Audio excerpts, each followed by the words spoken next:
Are we good? Are we all here? Fantastic. Welcome, everybody. Really pleased to see everyone. I know it's, going through a load of sessions like we're doing today. It's quite a tiring day, so please come in, sit down, take the weight off your feet for a few minutes. I'll introduce myself. My name's Mike Ferguson. I work for a company called REDPOINT Global. REDPOINT Global produces customer data platforms, customer data in a platform. That's what we do. And so we're a software provider, and we're really happy to be here with you today. Just in terms of, just to do the advertising bit at the beginning, what a customer data platform does, it gets your data from a bunch of silos, brings it together, cleanses your data, matches it, creates identities, creates aggregates about those customers, automates all of that, and enables you to activate that data within the rest of your organization. That's what a customer data platform is, okay? Enough of that, let's move on. Let's find the blipper, and let's have a conversation. So, what makes a great customer experience? I don't know about you, but sometimes I'm at a dinner party and we're having those kind of conversations where it's just like, hey, what brands are there that kind of do kind of really cool things with my data? And we have these kind of conversations, and sometimes people like Netflix come out, or Spotify, Uber, yeah? And I'm pretty sure as you're thinking yourselves about the brands that you interact with, there are some brands out there, you just think, gosh, how do they do all of that? That is just so cool. And I wish I could get my company to do that. That would be so nice, wouldn't it? You know, knowing what Tesco can do with their club card and all of that data. It's so good. How do we get that in our little organizations? Now, I want to tell you a story, and I'm going to go, if Tesco's and Netflix and all these big organizations are out here, I'm going to take you down to a really small organization. So I live in a house. I hope most of you, the rest of you do too. And I have a boiler in my house. And when I moved into the house, there was a guy who was already servicing the boiler, and he was he was branded the Happy Boiler Man. Okay, he was a cross between Captain Birdseye and Uncle Arthur from Only Fools and Horses. So this old guy, big beard, and he used to come by every year. And he'd just come and do whatever he did, and it was all very cool. And then one year he said to me, Mike, I'm going to retire. And I'm like, oh, that doesn't feel good, because actually we've got a thing going here. You know my boiler, I trust you, you come into my house, you know, it's all nice. And he said, yeah, I'm going to sell my business on, and I'm sure they'll approach you, yeah? So I kind of forgot about that, and it got to the following summer, and I got an email from a company called Boiler Pro. Doesn't sound quite as friendly as the Happy Boiler Man, does it? But, you know, still not bad. And I got an email saying, hey, we've bought the business. And at that point I kind of think, okay, that's a bit of an impersonal start, okay? Then it got to kind of the end of the summer, just towards the time when I get my boiler service. So I got an email saying, hey, it's about time for your boiler service, give us a call. And so I thought, okay, we're all on calls all the time, aren't we? And it's just like, okay, what I don't want to do is start phoning up this company and having to spend half an hour explaining who I am, where I live, what my kind of needs are, and the fact that, you know, we're talking about a boiler. That just didn't seem great. So anyway, I had a few minutes between calls, so I picked out the number. It's not too far away, so I dialed the number, picked it up, and the answer was, hey Mike, it's Gio. And I'm kind of like, whoa, hang on a second. We've never spoken before. You've just done a whole bunch of stuff in that moment to kind of like just say, hey, you recognise me. And it was a bit weird, you know, but it was also really quite nice, because I'd gone from Uncle Arthur to being this kind of like Boiler Pro company, and all of a sudden we're starting to have a conversation. So I said, yeah, it's Mike here. He said, so I can see we've sent you some emails. I can see actually you've got a boiler service coming up. Is that what you're ringing about? And I'm kind of like, yeah. And it's like, okay, well, we've got Shane in your area a week on Thursday. Would that work for you? Yeah. So would 10:30 work for you? Yes, it would. And I'm kind of like, okay, it's all booked in.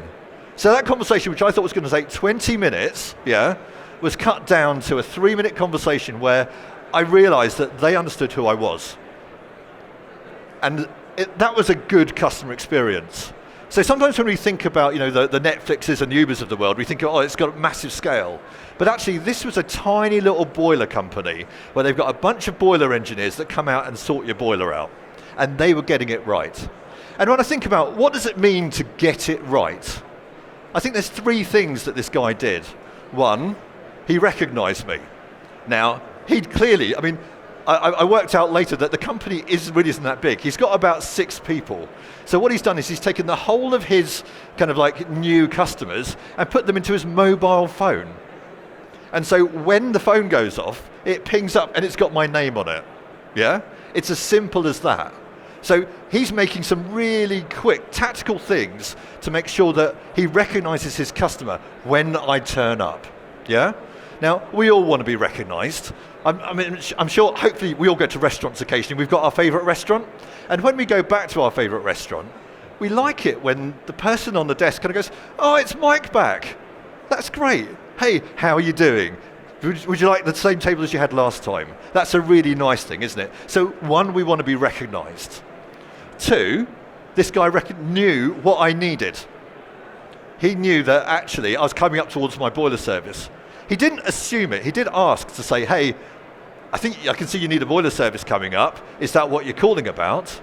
But he offered something, and he offered the right thing for me. And again, I felt recognized, and that was good. And then the third thing he did was he managed to engage at the right time, in the right moment. So first of all, he managed to do it right when I picked up the phone. There was none of that, "Oh, let me just look you up, let me pull you out of a filing cabinet." That never feels great, does it? I'm just a number at that point. I was recognized on that moment in the call. But also, I was recognized in that he knew where I was, and he knew that Shane would be in my space a week on Thursday. So he did 3 things really, really well. And I would say that actually underpins a great customer experience. Being recognized, being able to offer the right thing, and being able to do it in the right moment. Okay? So let's go on and have a little bit of a think now. So as we look at your organizations, when I talk to organizations, these are the kind of blockers that I see when I go and talk to companies that are stopping them doing this. So typically we go in and see companies and they've got data in a bunch of different silos. I was talking to a lovely guy from an insurance group this morning, and he was saying, we're doing really well, we keep buying more companies. But every time we buy another company, we have another data silo, and we have another data problem, and we've got a problem in how do we connect all these identities together? So somebody might have an insurance product with one company, and another company, and another company. How do I understand what my risk is with this person? Because at the moment they are completely different identifiers across completely different systems. So siloed data. Data quality issues. Customer data is always so messy, yeah?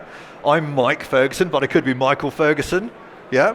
I've got a Gmail address that's, Mike F. I've got a company email address that's M Ferguson. All of this stuff is just really, really messy. How do we get it so that it just comes down to a place where we can start to work on it as data people? And that's a real challenge. Let's find another one. Real time. So I've got latency in my data. I know that data's coming in and it's coming in at different speeds. And actually I want it all now. That's a really big thing. I want it all now because I've got to talk to the customer now. And if I don't have it all now, I look a bit stupid. So what do I do? So these are some of the pain points that we see that brands have with their data in terms of trying to get to that place where they are providing that great customer experience. Okay. So if we were to sort of like drill down now and say, what does this customer experience journey look like? We think about this as the 5 Red Bulls. And for those people that used to watch Total Wipeout with their kids, this is kind of a little bit about that journey. We start on the left and we work over to the right. And I'd like to ask you, where do you fall off on this journey? Okay. So the first thing we do is, how do we collect all the data? How do we get all of that data together, all of those data silos? I'm pretty sure that everyone's got some challenges there. That's the first challenge you need to get through. Let's get your data and get hold of it. The next thing we want to be able to do is identify people. So how do we create that identity that says, this is Mike Ferguson calling up the Boiler Pro company? How do we know that the record that I am in the old company, in the Happy Boiler Man, is the same record in Boiler Pro? It's the same record that they've got in numerous other systems. How do we bring all that together? So how do we create that identity? There's lots of people that say, hey, I'm a data engineer, I can work that out. It's quite a complex challenge, okay, guys? So that's something that you need to get through. And as we think about identities, yeah, I've been talking a lot about customer identities. The identity is me as a person, but actually the other thing you need to do is think about me as a visitor to your website, okay? And also me as a person that lives in a household. I've got a wife, I've got kids. You know, maybe we're trying to market and it's just like, okay, so am I trying to market to the whole household? Am I trying to market to individuals? Or maybe I'm Mike Ferguson, the guy that works in a company, and I've got colleagues. And how do I relate to other people?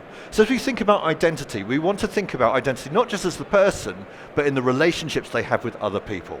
Okay? So in that forging the golden record, that's the first thing you need to do. Get the identity right. Once you've got that, you can then start to pile on all the other data that you've got. So we want to find out how many times this person has been on your website. How many products of yours have they bought? When did they last buy a product? When did they last interact with your website? When did they last interact with your email content?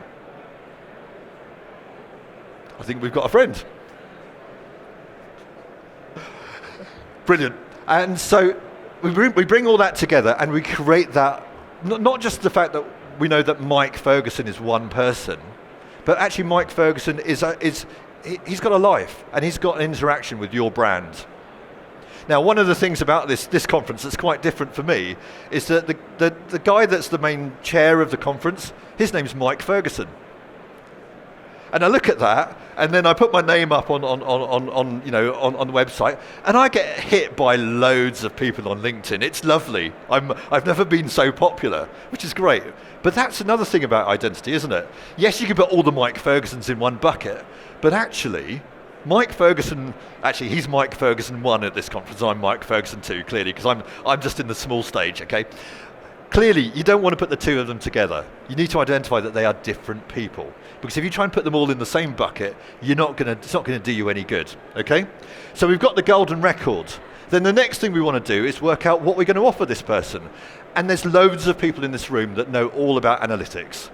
The biggest conversation out there at the moment is all about AI, yeah? That's where, that's been the hot topic all year. So that's where you need to start making some great decisions about what you want to do with your people. Now, for the boiler guy, it was easy. It was a case of service his boiler or his boiler's broken. It's not too difficult.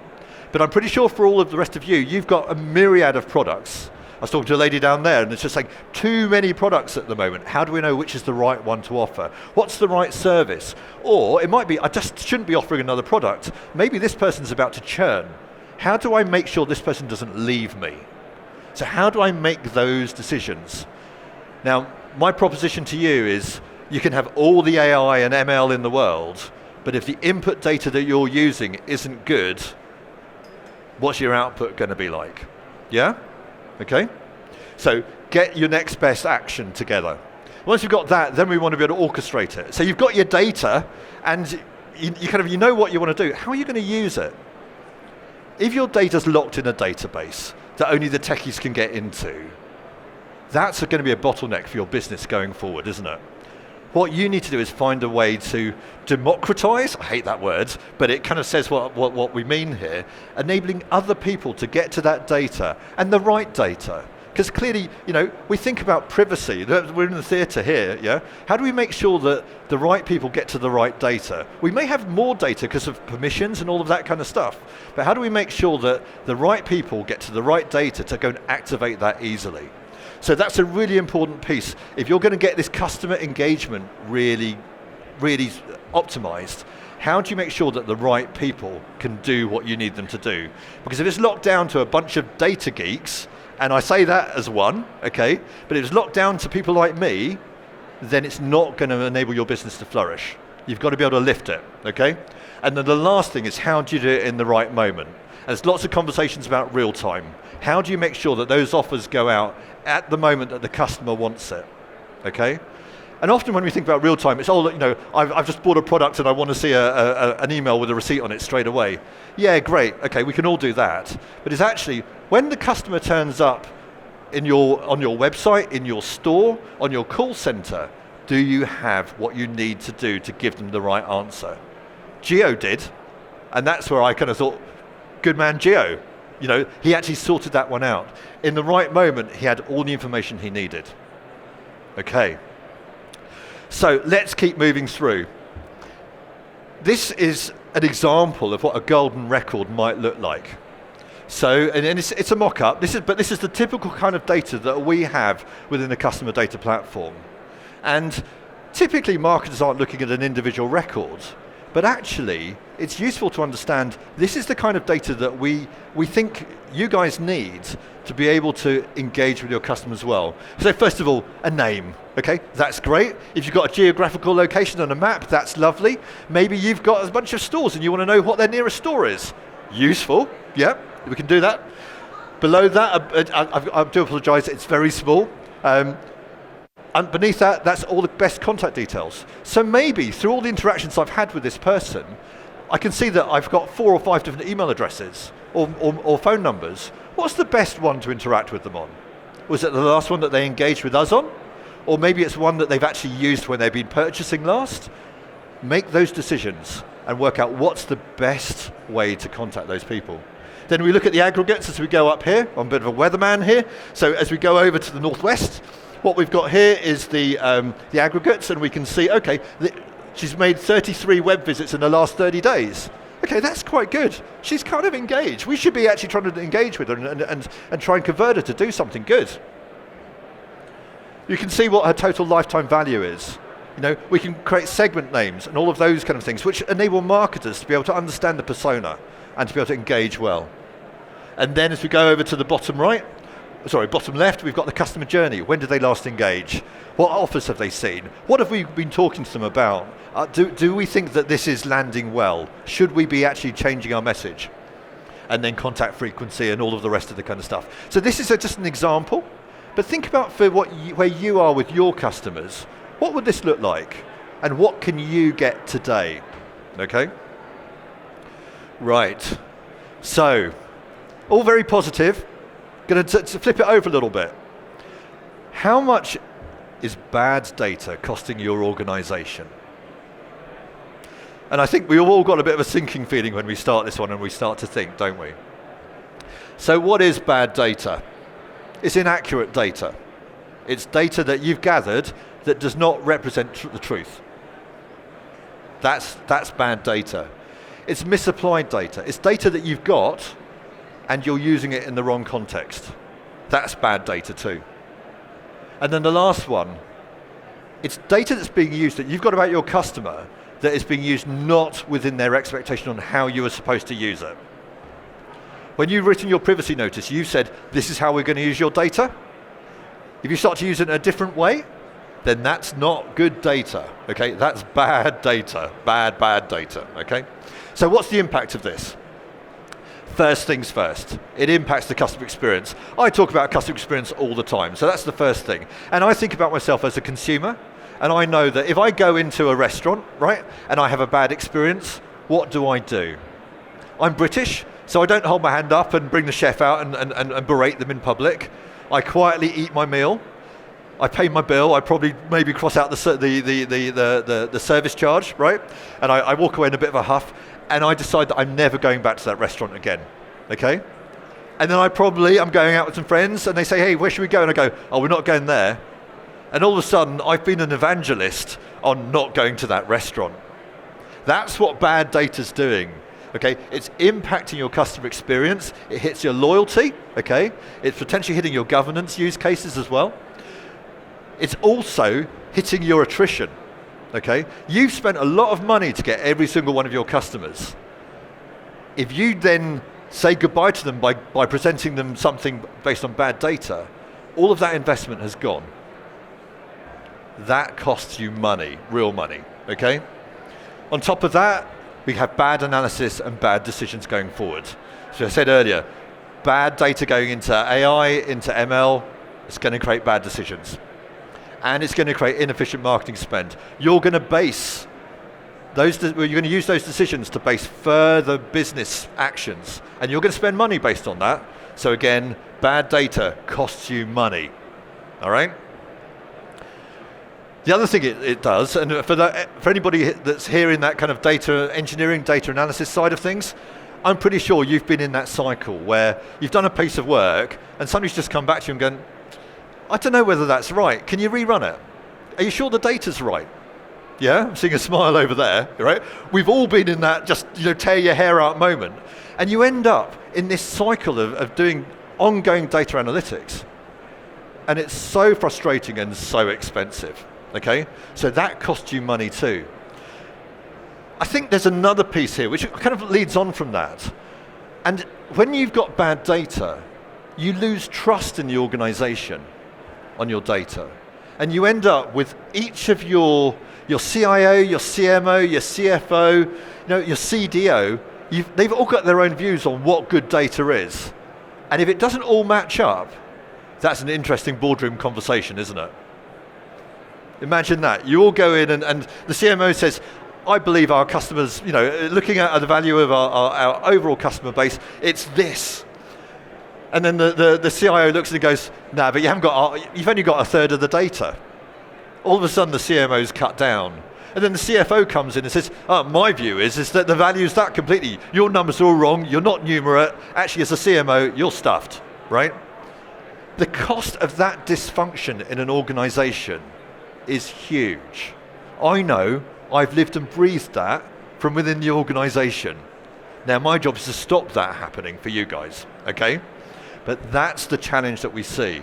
So we see all the way from that micro interaction that you have with your customer, going all the way through to the boardroom, you are losing money on bad data. Now I'm pretty sure there are very few CFOs here.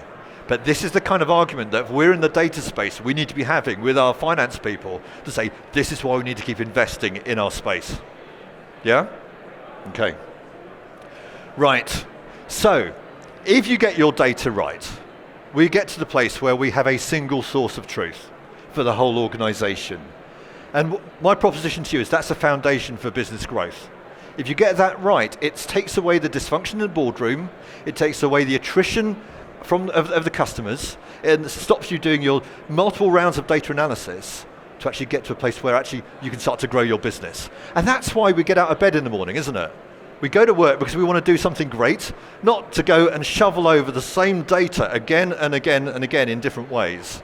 We want to find something that is going to make us grow, and not just make the company to shine, but also make ourselves rock stars, yeah? That's what we want to be, data rock stars. Sometimes a challenge when we've got bad data, all right? So, single source of data for the whole organization. We get an analytics platform that everyone is aligned on. There's 100 analytics tools out there. They're all really, really good. Get the right data into it, they will all fly. Okay, moving on through, getting into the action cycle. If you've got the data right, then you've got a coherent customer journey and a coherent experience. It's not bitty. I'm pretty sure that all of you have got great moments of customer experience within your customer journeys, but you've also got moments where it doesn't quite hang together.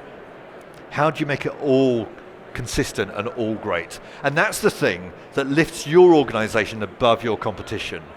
Now, I could pull out all the stats on how great customer experience lifts brands. I think you understand it yourself, so I'm not going to go through all of those kind of stats. But think about it. If you can lift your organization, it makes everyone win. And then getting into those customer journeys. So you're probably trying to interact with people on email, on direct marketing, on call centers. How do you bring all that together and make sure that everyone's saying the same story at the same time? Are we recognizing this person as an upsell or as a potential churn? Let's get that one right and make sure we're all talking on the same thing. I've got to say, I sign up with a load of brands in terms of marketing, and my phone and watch ping all the time. And I get so much marketing that is kind of cross-message from the same brand. One will be, hey, we think you'll be interested in discount. Another one is, hey, we think you're a prime customer, so you're interested in spending, being the first person that's going to buy the new iPhone. Yeah, which am I? Decide and make sure that you get it right and engage with your customers that way. Okay, So what's the impact? I'm going to talk about a couple of brands here that we work with at REDPOINT, okay? I'm sure you work with, you've got your own brand, so can you put yourself into these scenarios? So Screwfix, we've been working with them. I'm hoping that most people know Screwfix, great DIY brand based in the UK, great growth, they continue to open more and more stores. They're really great because they are a brand where you can go in store and buy things, but you can't buy anything without leaving some data trail behind. So they understood very quickly that they are a data company, okay? So we've been working with them, they've been doing the whole customer data platform thing. There's a whole bunch of stories about them, but one story to talk about. About a year after we'd started doing this whole journey with them, we started getting a lot of support calls on a Monday morning. And typically marketers are worried about things on Wednesday, Thursday, Friday, as they're marketing to people that are trying to do things for the weekend.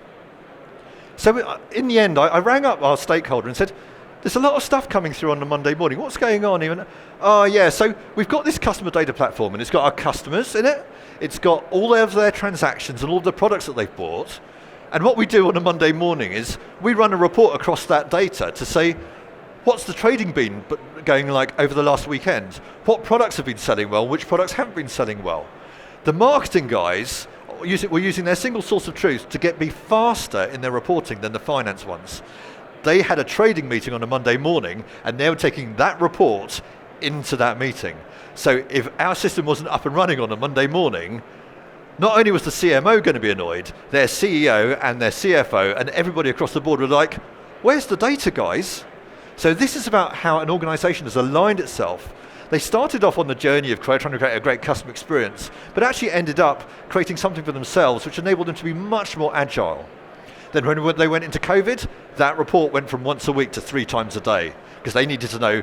It was all about supply chain, it was about what products they had, what products they didn't have, what they could offer, which stores they could open, all of that, always coming through on that reporting. So that's an interesting story. Next one down, Avis Budget Group, more recent customer. I'm sure we've all hired a car at some stage, maybe, the Avis, Budget, Zipcar, that's all part of the Avis Budget Group. We love working with them, they're really, really cool. And they, just grab some water.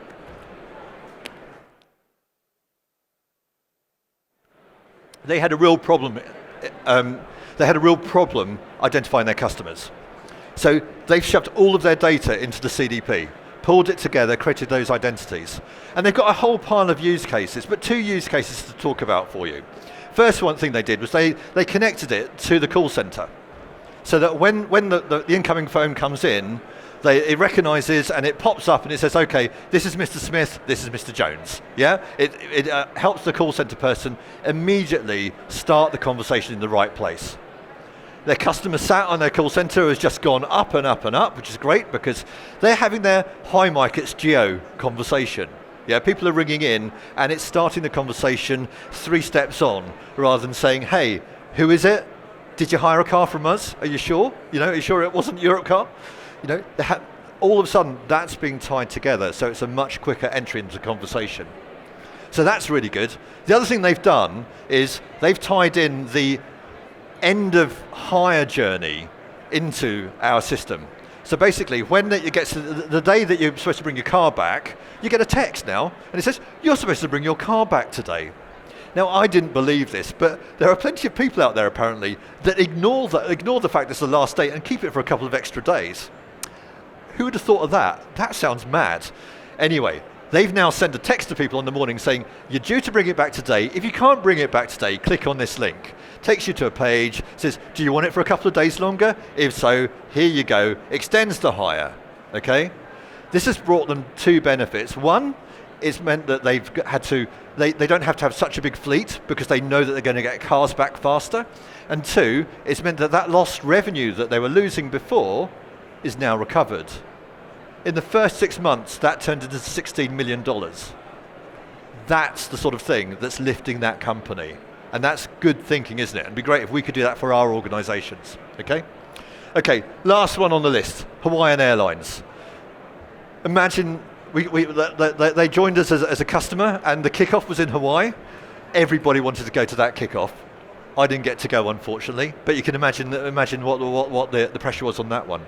Again, what they had was a challenge, but lots of data sources from across the airline, loyalty, booking, all of those things. How do they bring that together? So again, Hawaiian Airlines, what they've done is they've pulled all those customers together into a single database, an identity for each person. So that when they contact you, they know that you are that person, that's your loyalty number, and they bring everything together, okay? So they started off with an MVP, a small number of priority use cases. In that first 6 months with them, in their kind of proving out period, $9 million uplift dollars.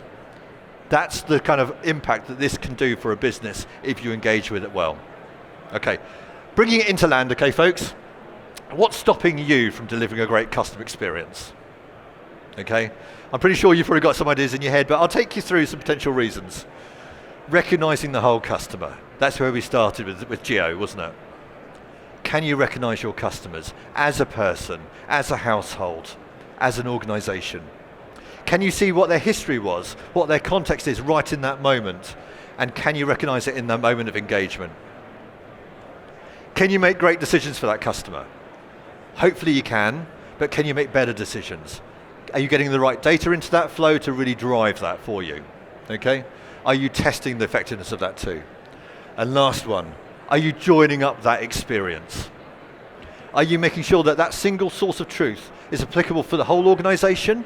And that all touch points, not just marketing, but service, complaints, whatever it is, subscriptions maybe, we're all looking at the same version of truth. One single source of truth for the whole organization. I'm going to stop there, okay? Thank you so much for being with us. If you want to talk more, we've got a stand right at the back near the keynote stage. Come and talk, okay? You can tell I quite like to talk. So lovely to see you later, okay? Thanks very much, everybody.